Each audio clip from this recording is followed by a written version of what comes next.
Alright, Shalom. Alright, all praises unto Yahweh, Ba'ashem, Yahweh Shai, Barakatah Yahweh, Barakatah Yahweh Shai. And this is just a quick impromptu video on just in that day we're going to get spiritual power. So me and the brother Yakab Ya'Allah, we just went to see the movie Slate, I want to say it is. It's a pretty cool movie. Basically, it's about a Jake who was into magic, you know, which magic is witchcraft.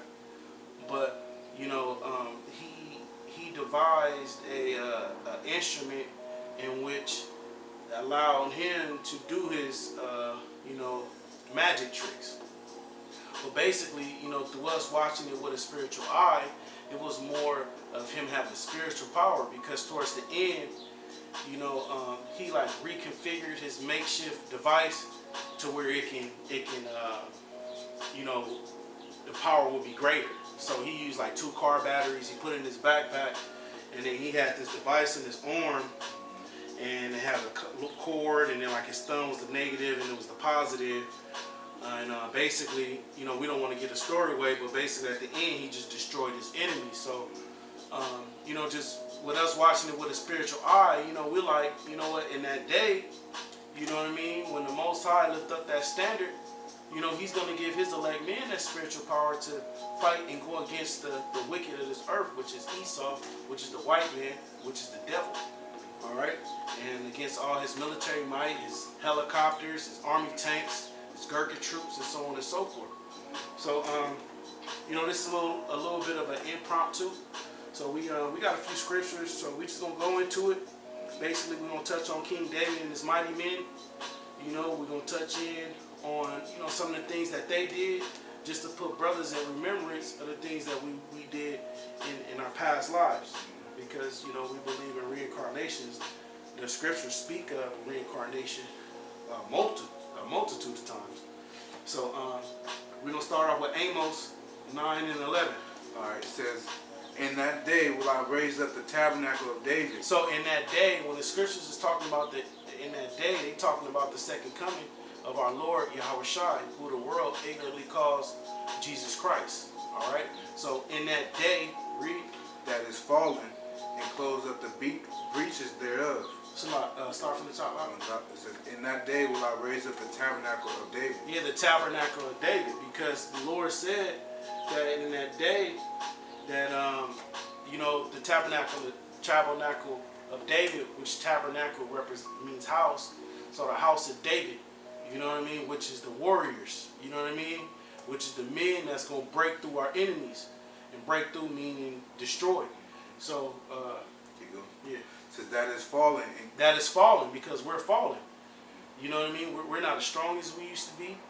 All right, the food that we eat isn't the food that we used to eat before.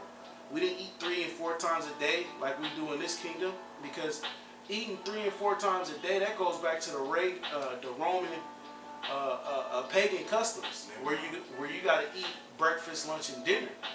You know, back in the ancient world, we didn't eat as much because the food was more rich in nutrients, where you can eat and you can sustain yourselves for long periods of time. This food that we eat now, which is full of GMOs and artificial flavors and artificial ingredients, you know, it doesn't last long in our bodies, so we're weaker. We're not as strong as we were, and we're not as mighty as we were from the times before. But the scripture's saying that he's going to raise up Fallen. read. It says, "In that day will I raise up the tabernacle of David that is fallen." That is fallen. All right. Number one, we've fallen socially. We've fallen because we have our enemies ruling over us. We're not in a position of power. All right. So we're fallen. So the Lord is going to raise us up. All right. Because Jacob is spiritual. Esau is carnal. So he was blessed with the sword and many other earthly things in order for him to possess the land, possess people, you know what I mean, so on and so forth. But Jacob is spiritual. So we going to get that spiritual power. Read. "And close up the breaches thereof. Read. And I will raise up his ruins." Raise up the ruins. We're ruined. All right, we can't fight against Esau. Why? Because he's blessed with the sword. Read. "And I will build it as in the days of old." Right. So he's going to build us as the days of old. All right. So in that day, basically, the Lord is going to raise up the ruins, raise up those that are destroyed, which is the tabernacle of David. Tabernacle meaning house. All right. The house of David is going to be made like the days of old. Because when you read about David and his mighty men, which we're going to get into, you know, these mighty men was very powerful. You know what I mean? One man can break through 300 men. All right, so that's what the Lord is going to lift up. So we're going to drop that and go to First Chronicles 11, and we're going to start at the 9th verse. So you know, just watching that movie is just, you know, it just puts you in, you know,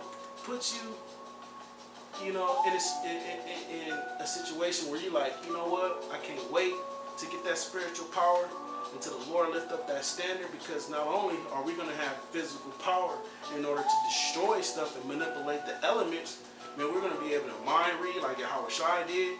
You know what I mean? Because when he was talking, when Yahushua was speaking into the multitude, he knew what they were thinking, and he were answering questions, you know, before they even asked him.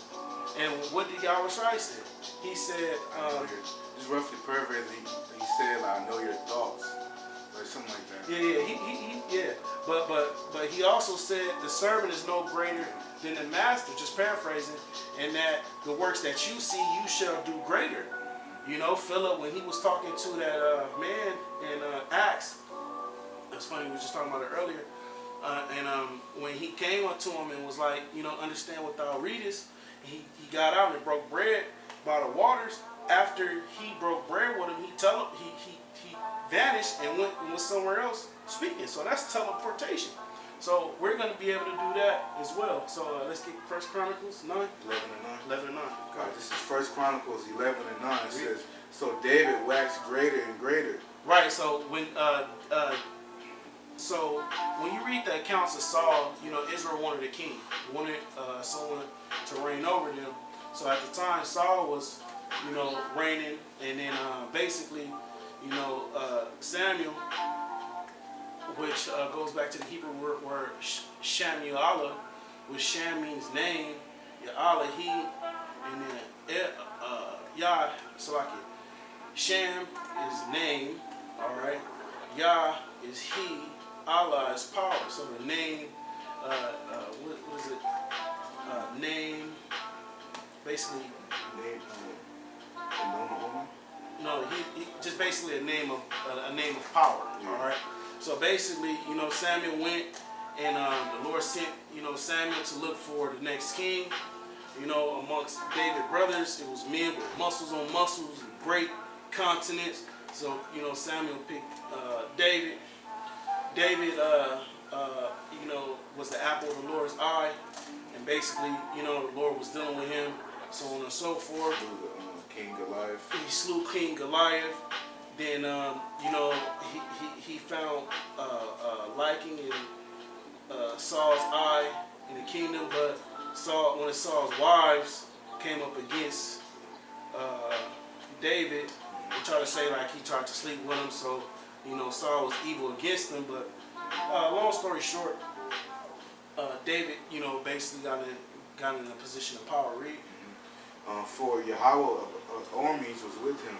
Read it from the top. Right? So David waxed greater and greater. Right, wax meaning grow. For Yahweh of armies was with him. Right, so the Lord, Yahweh, all right, which is in heaven, the Heavenly Father, his name is not Lord or God. So Yahweh was with David, meaning that, you know, every time David would go and do something, he would pray into the Most High, and the Most High would tell him, yea or nay, do this and do that. That's why David, Yahweh likened David as a friend. All right, read.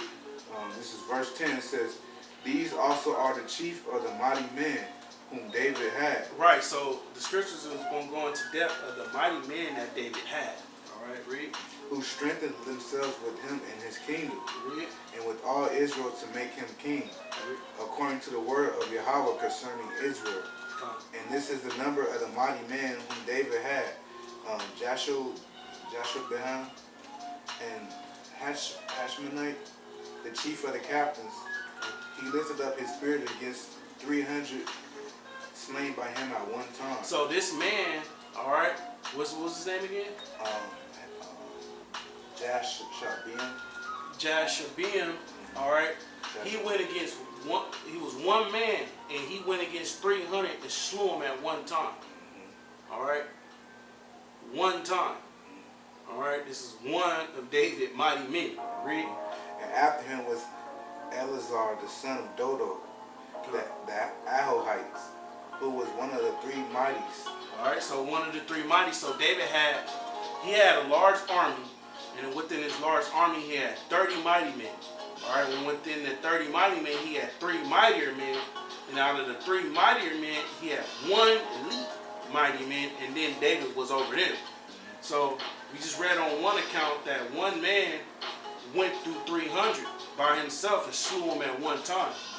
He was with David at Pas-Dammim, and there the Philistines were gathered together to battle, where was a parcel of ground full of barley, and the people fled from before the Philistines. And they set themselves in the midst of that parcel and delivered it and slew the Philistines. Right. So I want to say it's talking about these. Was it the 2 or the 3? David and there the Philistines were gathered. Yeah, because they're talking about a whole abundant of warriors. Right. So basically, a few people. David went through abundance, a whole host of the Philistine host, meaning army. All right, so they went through a whole army of the Philistines and slew them. Philistines are the Africans. Now now 3 of the 30 captains went down to the rock to David and to the cave of Adullam, and the host of the Philistines encamped in the valley of Rephaim. Right. So 3 of the mighty men went down where David was. And while, they were, joined together, it was a camp of Philistines that was round about. All right, a host of them, thousands of men. Because they envied, David because he was well known, he was famous, he had wealth, so on and so forth. And he had the Lord with him. You know what I mean? Read. And David was then in the hold, and the Philistines' garrison was then at Bethlehem.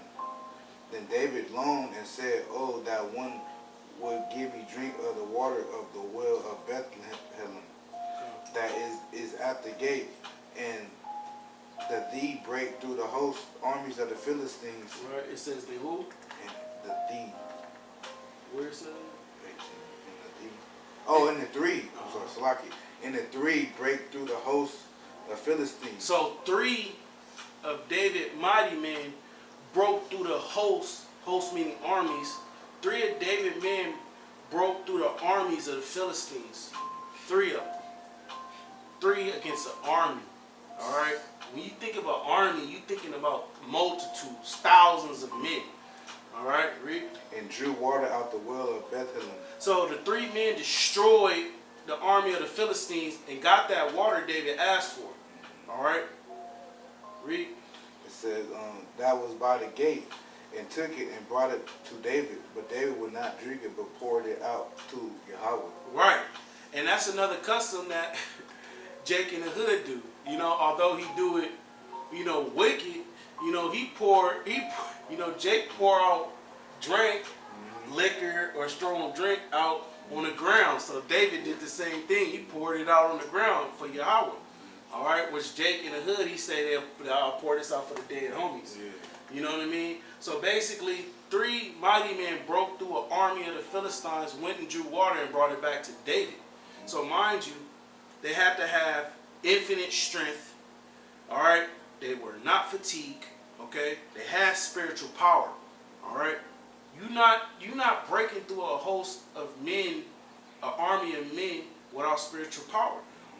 One of us can go outside and fight somebody, and after we beat their ass, we'll be drained. All right, that's just one person. So imagine you going through an army, you got your shield and sword. All right, remember they didn't have guns back then. They had shield and swords. But David mighty man had the spiritual power from the Lord. Read. And said, "My God forbid me that I should do this thing. Shall I drink the blood of these men that have put their lives in jeopardy? For their..." So David has, he had love for his men. You know what I mean? It's like, man, you know what? My 3 men went and broke through the armies and got me this water, and it's like, dang, should I drink it? And these men just almost, you know, what do they say, risk their lives? Yeah, their lives, yeah, put their lives in jeopardy. You know what I mean? Although they had the spiritual power, you know what I mean?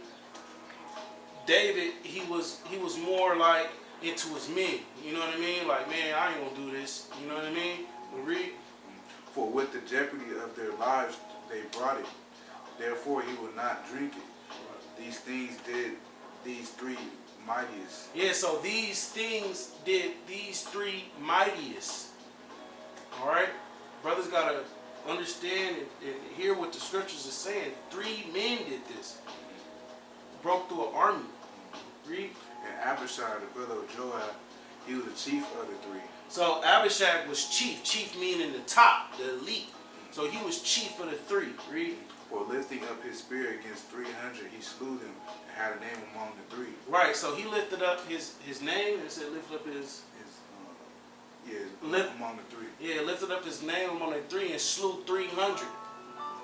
It's another account of a man slaughtering out 300. The real 300. It's no coincidence that they made that movie 300. Yeah, in every movie we can pretty much pull out the scripture. Because there was a small amount of warriors against a large amount. The immortals, yeah, they was killing them. Says 21. Says the other 3, he was more honorable than the 2. Now the other 3 was more. It says what? Of the 3, yeah. So of the 3, he was more honorable than the 2. So like I said, he was chief. He was top, elite. Read. He was their captain. Howbeit he attained not to the first 3. Benaiah, the son of Jehoiada, the son of a valiant man of Kabzeel, who had done many acts. He slew 2 lion-like men of Moab. So he slew 2 lion-like men of Moab. And Moab today is the Chinese. All right, and we understand that, you know, the Chinese go into fighting like certain animals. All right, so it said that he went and slew 2 lion-like men of Moab. You know, the Chinese, they go into the praying mantis stands. They got the drunken monkey. You know what I mean? Fight like a tiger. So, you know, so forth and so on. So he went and slew 2 lion-like men of Moab. Read. Also, he went down and slew a lion in the pit in a snowy day. Right. So after he did that, he went down and slew a lion. Where? In the pit in a snowy day. In the pit on a snowy day. All right, a lion. All right. He says, and he slew an Egyptian, a man of great stature, 5 cubits high. Right. So he was tall. Okay, like in the movie 300, you had that Egyptian, right? What was his name? I forgot his name. Xerxes, right? All right, slew him. Read. A man of great stature, 5 cubits high, and the Egyptian's hand was a spear like a weaver's beam. Right. So and he had a spear. All right. So this dude, this Egyptian who had a tall stature had a spear in his hand. Read. No, he said his hand was a spear like a weaver's beam. Okay. And he went down to him with the staff and plucked the spear out of the Egyptian's hand. Right, so he went to the Egyptian and plucked the spear out of his hand, right? Remember, this Egyptian was of a high stature, meaning he was well known, probably well known for killing people, putting people to death, handling people in, you know, such manners to where, you know, he is able to have people in fear of his great works. So this man go unto this Egyptian, all right, had a spear in his hand, read, and slew him with his own spear. And slew him with his own spear. So he plucked it. Pluck meaning to take, because when you pluck feathers out of a bird, you take them out. All right. So what he did was he went up to him, snatched the spear out of him, and killed him with his own spear. All right. So those spiritual powers is coming back. All right. Read.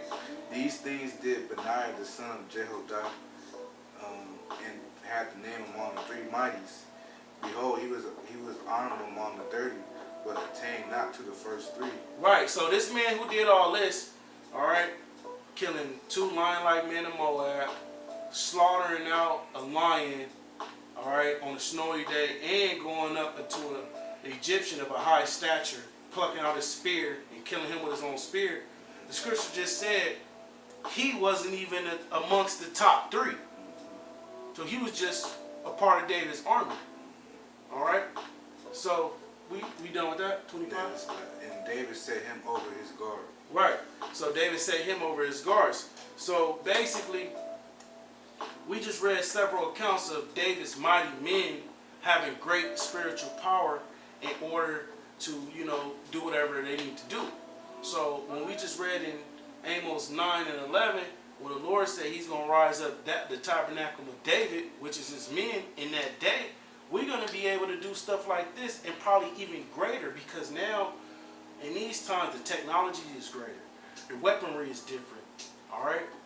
Because they didn't have guns. They didn't have missiles and rockets and things that can evaporate you. All right? So we have those things now. So we're going to be able to have spiritual power that's going to exceed and be well above their technology. Their meaning Esau's technology. All right? I got a precept up. Come. All right, this is in the book of Deuteronomy 32 and 30. It says, "How should one chase 1,000 and two put 10,000 to flight, except the rock has sold them and Yahweh has shut them up."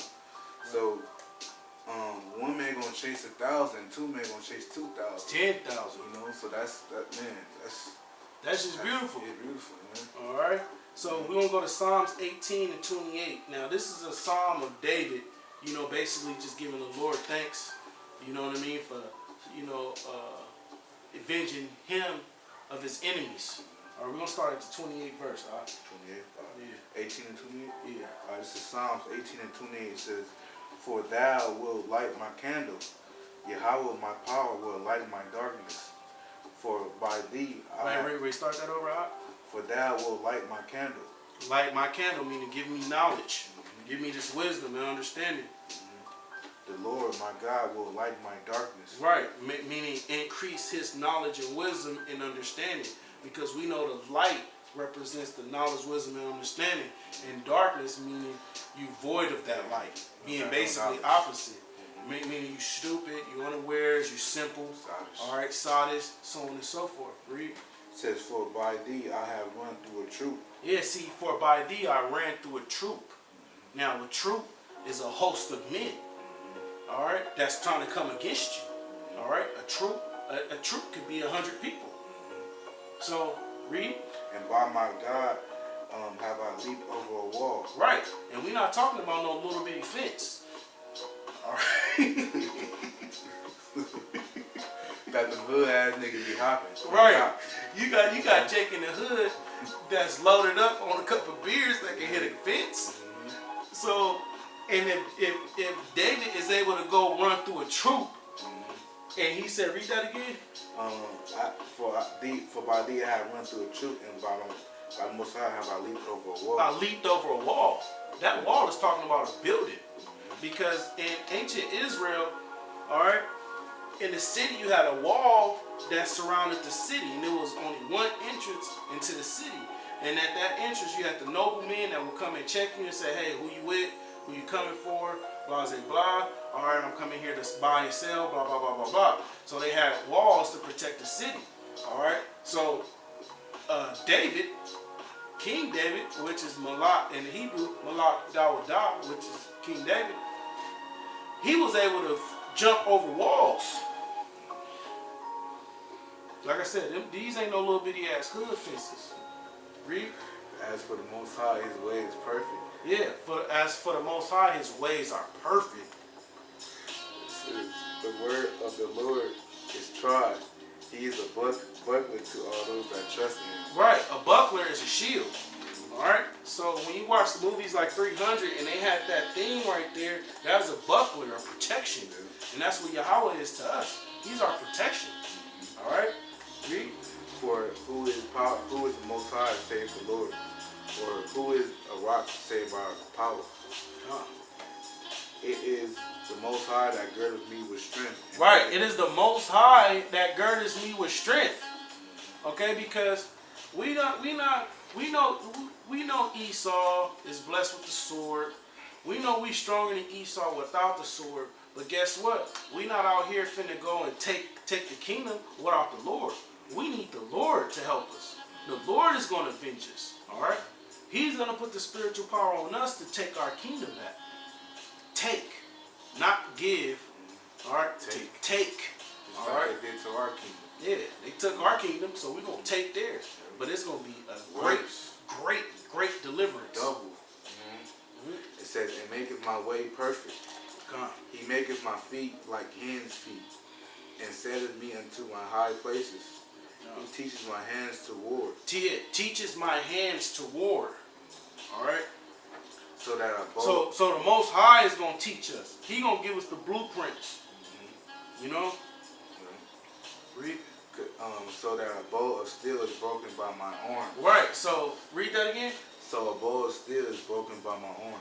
He teaches me how to fight, and that way I can bow steel with my arms. Okay. Bowing steel with his arms. All right. Take some steel, big ass steel, and you bend it and you bow it. You know how strong steel is. David is saying that the Most High teaches him how to bow steel with his arm. You got to have incredible spiritual power to bow steel. All right. Read. You has also given me the shield of your salvation, and your right hand have holding me up, and your gentleness have made me great. Thou hast enlarged my steps under me, that my feet did not slip. God. I have pursued my enemies and overtaken them. Right, I have pursued my enemies and overtaken them. So is he talking about he went to him and was, had some conversations with him, and you know what I mean? And he just overtook his enemies with great conversations? Nah. We talking about fighting war. Remember, because the Lord is a man of war. This is Exodus 15:3. And when you watch the Animal Channel, and I recommend brothers to start watching that, those animals is all about war. They all about fighting. You know what I mean? And those are the creations of the Most High. It's just that in this wicked kingdom, Esau has magnified this. You gotta love everybody and don't fight so much. All right, but on the reverse side, he goes and fight and take over and kill everything he want and need for his kingdom, which is just complete opposite.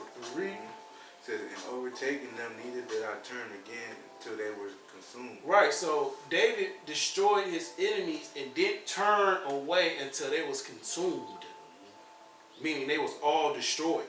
Read. He not the white man just shoots you once. Yeah, and from far with a sniper. Oh, he's dead.